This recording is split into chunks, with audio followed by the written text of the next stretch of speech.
మనమే ప్రభుని పరలోక గృహము తానే వసించును దానియందు.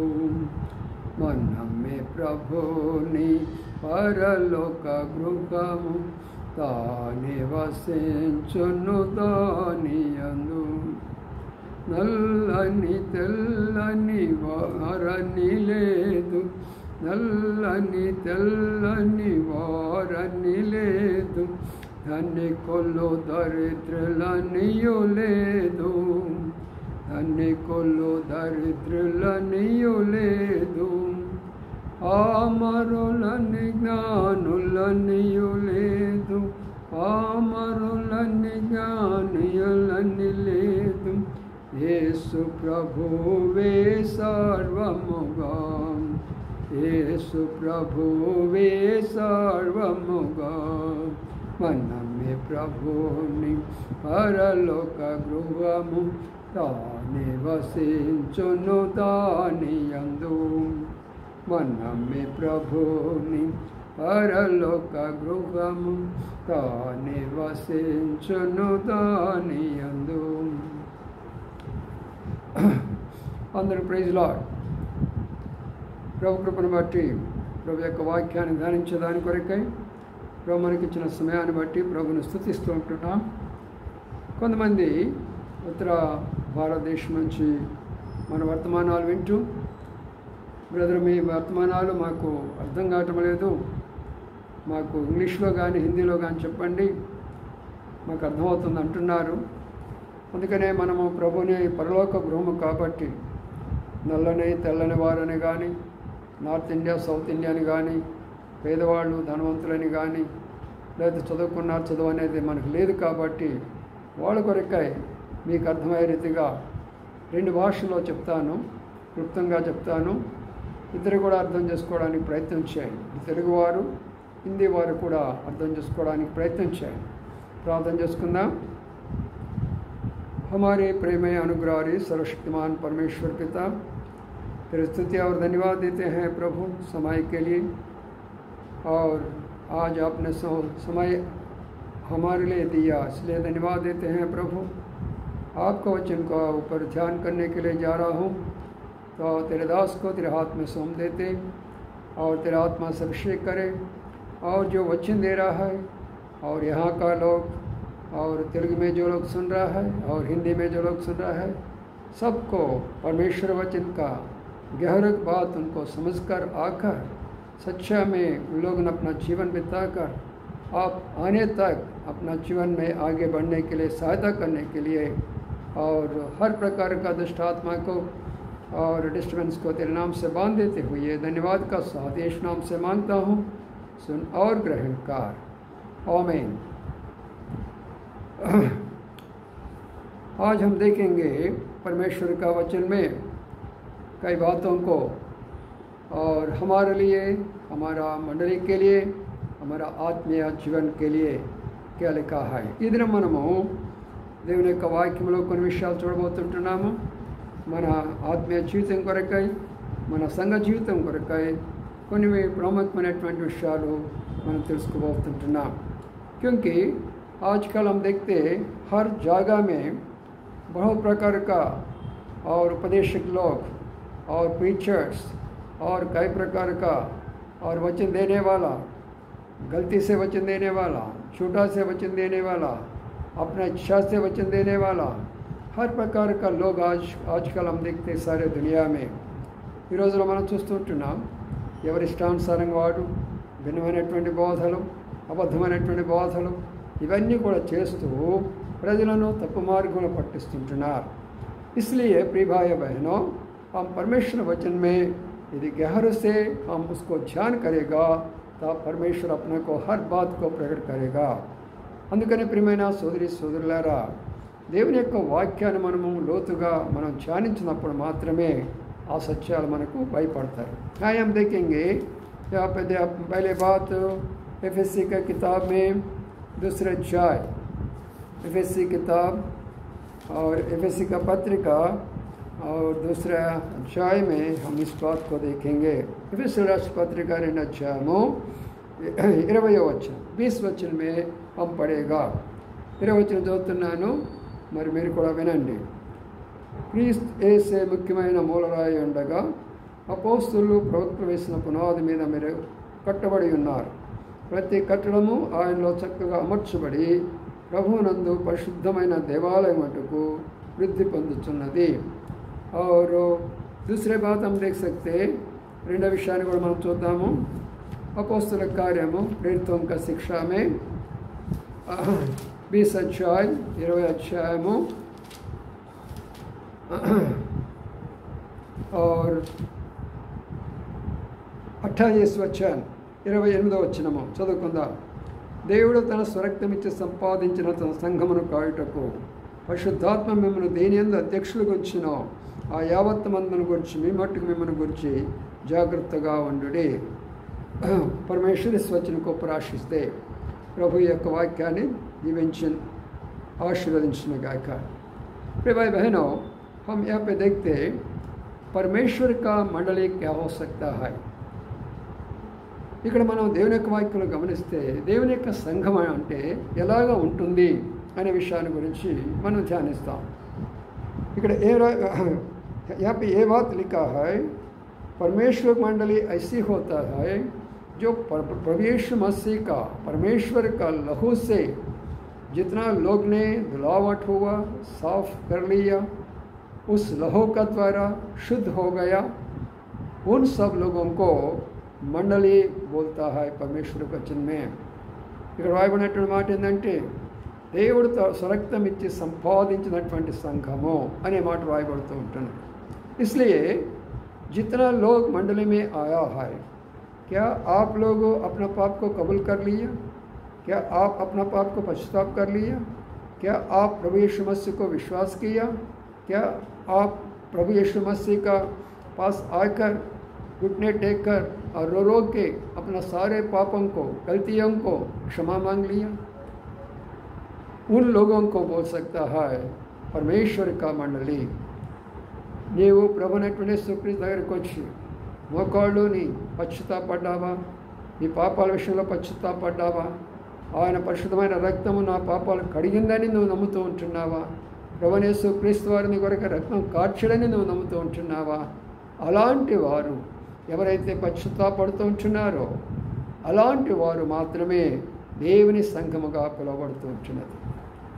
तो इसलिए प्रिय भाई बहनों, जो लोग आया है मंडल में बैठा है, అది वो लोग मंडल का भाग नहीं हो सकता. ఏదో వచ్చారు సంఘంలో కూర్చున్నంత మాత్రాన వారు దేవుని యొక్క సంఘంలో భాగస్తులు గారు. कई लोग और बाहर का रूप से मतलब जैसा बीमार हो गया, जैसा पैसा मिला, जैसा शादी हो गया बच्चों को, जैसा स्कूल में और एडमिशन मिला, और जैसा अपना को केस अच्छा हो गया, तो ऐसे ऐसे लोग प्रभु यीशु मसीह को ग्रहण करते, लेकिन वो सच नहीं हो सकता है. చాలామంది మరి నాకు రోగం పోయింది, నా పిల్లోడికి ఉద్యోగం వచ్చింది, మా అమ్మాయికి వివాహం అయిపోయింది, ఆ తర్వాత నేను అనుకున్న కేసు నాకు దొరికింది, నేను అనుకున్నటువంటి భౌతిక లాభాలు నాకు దొరికినాయి అని మీరు కానీ సంఘంలోకి వస్తే మీరు దేవుని యొక్క సంఘానికి సాదృశ్యంగా కనబడరు. అందుకని ఇక్కడ इसलिए यहाँ पे लिखा है परमेश्वर का मंडली का मतलब प्रभु का परमेश्वर का लहू से उनको धुलावट करके साफ करके शुद्ध करके पवित्र करके उन्होंने क्या किया, उसका लाकर अपना मंडली में शामिल कराया. అందుకని దేవుడు తన స్వరక్తం ఇచ్చాడు, సంపాదించాడు. ఎలాగ సంపాదించాడు? ఆయన రక్తం ద్వారా సంపాదించాడు. వాళ్ళు మాత్రమే దేవుని యొక్క సంఘము అని పిలవడానికి అవకాశం ఉంటుంది. ఆయా समझ में? क्योंकि बहुत लोग आज धोखा में गिर रहा है. ఈరోజు చాలామంది మోసపోతుంటున్నారు. जहाँ मीटिंग वहाँ जाके बैठते, जहाँ चमत्कार हो रहा वहाँ जाते, जहाँ अद्भुत कार्य होता वहाँ जाते और हालेलुया बोलते, उन लोग साथ में घूमते रहते, उन लोगों ने कई प्रकार का पिक्चर दिखाते रहते. ये सारे गलत बात है. ఈ రోజుల్లో ప్రజలందరూ వెళుతుంటున్నారు, రకరకాలైనటువంటి యొక్క అక్కడ ఉన్నటువంటి మరి స్వస్థతలు అంటున్నారు, అద్భుతాలు అంటున్నారు, చమత్కారాలు అంటున్నారు, వెళుతున్నారు, జీవితాలు మార్చబడటం లేదు. वो मंडली नहीं हो सकता है। కాబట్టి అలాంటి యొక్క అవి సంఘాలు కానేరవు। यदि प्रभु आया तो जो लोग प्रभु यीशु मसीह का लहू से धुलावट हुआ, पवित्र करा लिया, उन लोग सिर्फ प्रभु का साथ में जा सकता है। ప్రభు దగ్గర వచ్చినప్పుడు ఎవరైతే పరిశుద్ధపరచబడ్డారో, శుద్ధి చేయబడ్డారో వారు మాత్రమే అక్కడికి వెళ్ళేవారుగా కనబడుతుంటున్నారు। ఈ పहले बात आप अच्छे से ध्यान कर लो। ఇది మొట్టమొదటి విషయం మీరు జ్ఞాపకం చేసుకోవాల్సిందిగా మనం చేస్తున్నాం। और दूसरा बात हमने पढ़ लिया और वहाँ पे हम देख सकते हैं एफएससी किताब में दूसरे अध्याय में हम देख सकते हैं 20 वचन को। एफएससी రాసిన పత్రిక అధ్యాయంలో మనం ఒక మాట చూసుకుంటున్నాం। క్రీస్తు యేసే ముఖ్యమైన మూలరాయి ఉండగా అపోస్తలులు ప్రవక్తలు వేసిన పునాది మీద మీరు కట్టబడి ఉన్నారు। సో मंडली का और जो फाउंडेशन स्टोन कौन है, मूल राई ఎవరు సంఘానికి? तो कई लोग बोलते हैं हमारा डिनोमिनेशन वो है, हमारा डिनोमिनेशन ये है। हाँ, तो कई लोग कई प्रकार का बोलते हैं ना। तो कई लोग हम लोथरन चर्च है, हम CS है, हम चर्च ऑफ नॉर्थ इंडिया, हाँ, हम मेथोडिस्ट चर्च है, हम रोमन कैथोलिक चर्च है, हम बैप्टिस्ट चर्च है, हम पेंटकोस्टल चर्च है। ये सारे फाउंडेशन बोलते हैं ना। यह पैसा लिखा क्या మనం అంటాం చెప్తాం కదా, ఇలాగా మాది లూథరన్ చర్చ్ అండి, మాది బాప్టిస్ట్ సంఘం అండి, మాది రోమన్ క్యాథలిక్ చర్చ్ అండి, మాది పెంటకోస్టల్ చర్చ్ అండి, మాది హెబ్రోన్ చర్చ్ అండి అని మనం అంటూ ఉంటాం కదా। అలాగేమైనా రాయబడ్డా? ఇక్కడ ఏమి రాయబడలేదు। క్రీస్తు యేసే ముఖ్యమైన మూలరాయి అండి। इसका मतलब जो एक बिल्डिंग हम बनाने के लिए पहले और कोने में और जो एक बड़ा पत्थर लगाता है, उस पत्थर का लेकर सारे बाकी सब जितना भी बांधेगा उसका और नियुक्त से करना पड़ेगा। మనం ఏదైనా కట్టాలన్నప్పుడు మొట్టమొదటి పునాది రాయి వేసేసి ఆ పునాది మీద మనం కట్టుకుంటూ వస్తూ ఉంటాం। तो इसलिए प्रिय भाई बहनों, तो आज हम क्या इससे अपना क्या पाना तो चाहिए। ఇక్కడ మనము ఏమి నేర్చుకోబోతుంటున్నాం? క్రీస్తు యేసే ముఖ్యమైన మూలరాయి ఉండగా इसका मतलब प्रभु यीशु मसीह वो मंडली के लिए एक कोने में एक बड़ा पत्थर है। तो वो पत्थर का साथ में सारे बाकी जितना पत्थर अपन उसको ऊपर बनाते जाएगा सभी बात उनका साथ में बनाना पड़ेगा। మనము ఆ యొక్క రాతిని మూలరాతి పెట్టిన తర్వాత దానిని అనుసరించి మిగతా రాళ్ళన్నీ కూడా కట్టబడుతూ రావాలా। इसका मतलब प्रभु यीशु मसीह का जीवन में जो कुछ है वो सारे बाकी पत्थर में आना पड़ेगा। యేసు ప్రభువులో ఏమైతే ఉంటున్నదో అది మిగతా యొక్క మరి విశ్వాసంలో కూడా కనబడుతూ రావాలా। ప్రభు యేసు మసీహ్ में क्या है? ప్రభు యేసు క్రీస్తు వారిలో ఏమన్నది? ప్రభు యేసు మసీహ్ में पवित्र जीवन है, प्रभु का मन में प्रेम का है, प्रभु का मन में और इक्वालिटी समानता, सभी लोग समान है, और प्रभु का मन में और क्षमा है, और प्रभु का मन में धीरज है, प्रभु का मन में शांत और संतोष है, प्रभु का मन में आनंद और खुशी है, और प्रभु का मन में శక్తి है।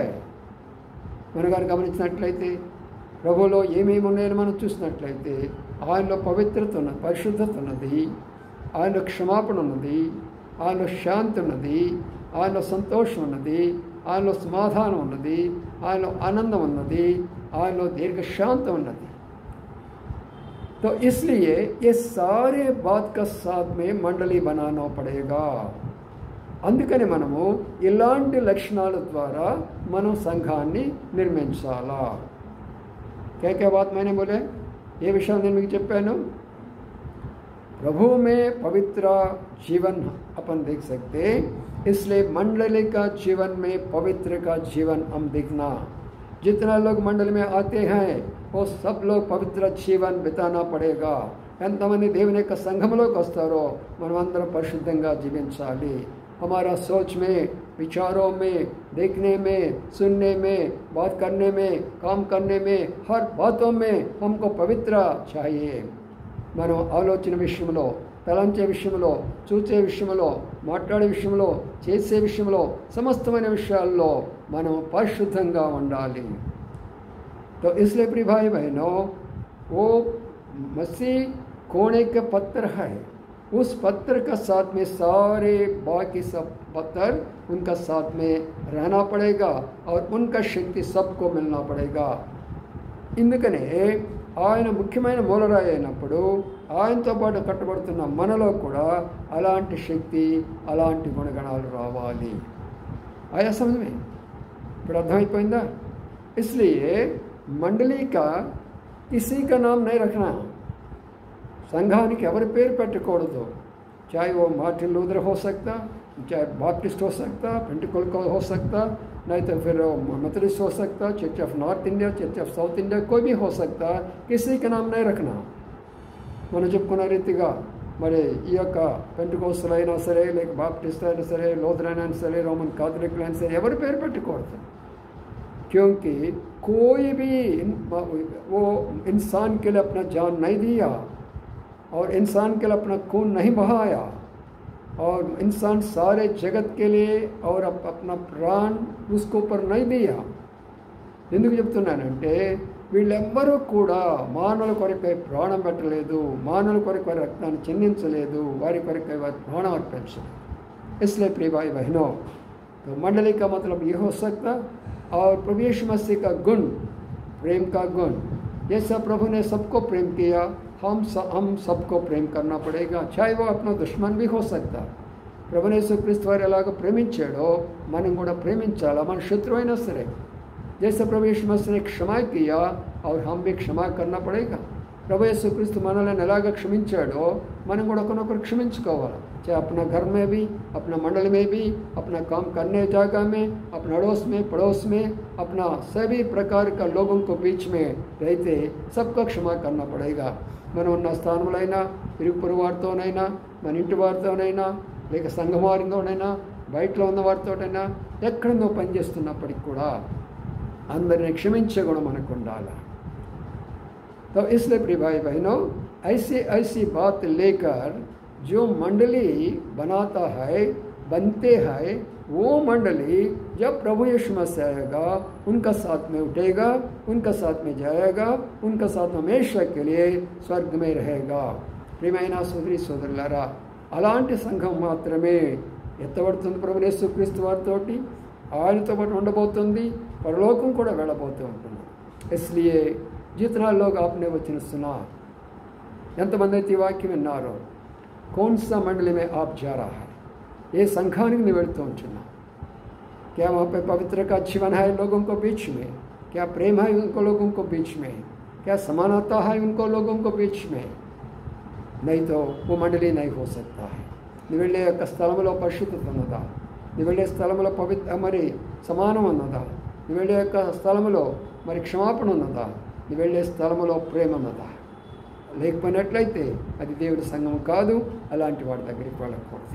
इसलिए मंडली का बारे में सिर्फ मैंने थोड़ा सा बात बताया और प्रभु की इच्छा है तो उसका नेव जो होता है, मंडली का नेव कौन सा है, कैसे करना का, उसका आर्डर क्या है, वो सारी बात प्रभु समझ दिया तो और एक दिन में आपको बताएगा. ఆ యొక్క సంఘము మరి పునాది అంటే ఎలాగ ఉంటుందో, దాని క్రమం ఎలాగ ఉంటుందో, దాన్ని ఎలాగ కట్టాలో ప్రభు మరి సమయిస్తే మరి ఒక రోజున దాని గురించి ఆలోచించాలి. ఆయా ప్రార్థన కరేగా ప్రార్థన చేసుకుందాం. ప్రేమల మాపలో తండ్రి, నమ్మకమైన మా దేవా, నీకు వందనాలు స్తోత్రాలు చెల్లించుకుంటున్నాం. ఈ రాత్రి ఇచ్చినటువంటి సమయాన్ని మీరు దీవించి ఆశీర్వదించారు. అటు తెలుగు వాళ్ళు, ఇటు హిందీ వాళ్ళు వింటూ వస్తున్నారు. ఎవరెవరైతే వింటున్నారో వారందరితో మాట్లాడి ఈ సత్యాన్ని తెలుసుకోవడంలో సహాయం చేయమని ప్రార్థన చేస్తూ, ప్రభా తప్పుడు మార్గాలు, తప్పుడు బోధలు, తప్పుడు సంఘాలకు వెళ్లకుండా కాపాడి భద్రపరచమని, మీరు అక్కడ కొరకే సంఘాన్ని సిద్ధపరచవలసిందిగా వేడుకుంటూ, ఎంతో భారంతో బాధ్యతతో ఇస్తున్నటువంటి యొక్క వర్తమానాలను దీవించి ఆశ్రయించమని యేసయ్య పరిశుద్ధ నామమున నాట్యంలో ఉన్నటువంటి మా ప్రియులందరూ నాగ్పూర్లోనైనా, ఖరగ్పూర్లోనైనా, లేక పంజాబ్లోనైనా, లేక లక్నోలోనైనా, ప్రభా మా తండ్రి ఇంకా అనేక ప్రాంతాల్లో ఉంటున్నారు. ఆ ప్రాంతాల్లో ఉన్న వారందరి కొరకే ప్రార్థన చేస్తాం. అలాగే ఆంధ్ర ప్రాంతాల్లో ఉన్న వారందరి కొరకే ప్రార్థన చేస్తాం. యేసయ్య పరిశుద్ధ నామమున స్తుతించి ప్రార్థించి కనపరచి వేడుకొంచున్నాము తండ్రి. आमीन।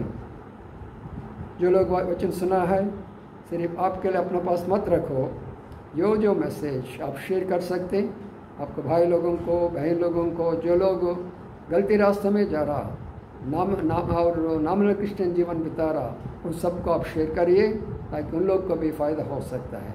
जय मसीह सबको। अंदर प्रेज लॉर्ड।